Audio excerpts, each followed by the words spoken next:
This is Steve at Noonan's, and this week's tip of the week is regarding protein. One of the questions we get very often is why we push protein so much, and there's many answers to that question. The first would be that since we're a gym that revolves primarily around strength training, we want to enforce that by having plenty of protein in the diet to aid with muscle protein synthesis and recovery, things of that nature. Some of the other reasons would be things like hormones and enzymes in the body that are essential to our day-to-day function. Those are all built up by protein as well. One of the other questions we often get asked regarding protein is how much do I need? We make kind of some blanket recommendations initially, which would be somewhere in the range of 3/4 of a gram to 1 gram per pound of body weight. One of the other questions we often get regarding protein is how much do I take in? We make a blanket recommendation of 3/4 of a gram to 1 gram per pound of body weight. That's going to give you adequate amount for muscle protein synthesis, and it's also going to support some of those extended functions like we talked about.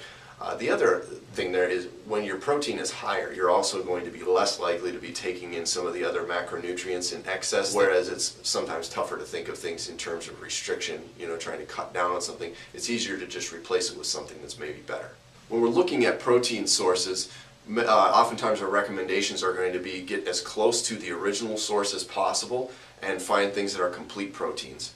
Animal proteins are something that we recommend very highly. Meats, that can be chicken breast, it can be beef, it can be pork. We try to stray away from the things that are more heavily processed. So when we say closer to its original source, a good cut of steak or a chicken breast is going to be a better option than a tube of bologna or something like that, where it's been very heavily processed and has been changed kind of from its original format. The other thing would be if you're choosing plant sources of protein, those are great as well and can offer some pretty potent health benefits.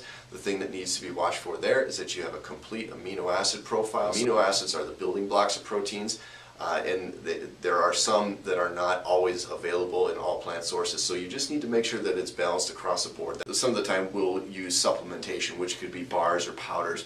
We'll often recommend a whey protein powder, or if you're getting into bars, you need to look into what's actually in the bar and make sure that it's, because you will get that protein, but there might be a lot of other junk ingredients with it. So to sum up, you can see how protein is essential for our day-to-day function as human beings, but it can be kind of difficult to fit into your schedule as far as work prep, making sure that you're getting complete proteins, things of that nature. If you need help with that, or if you're looking for tips, feel free to give us a call or shoot us an email, and you can get involved with our nutrition coaching program.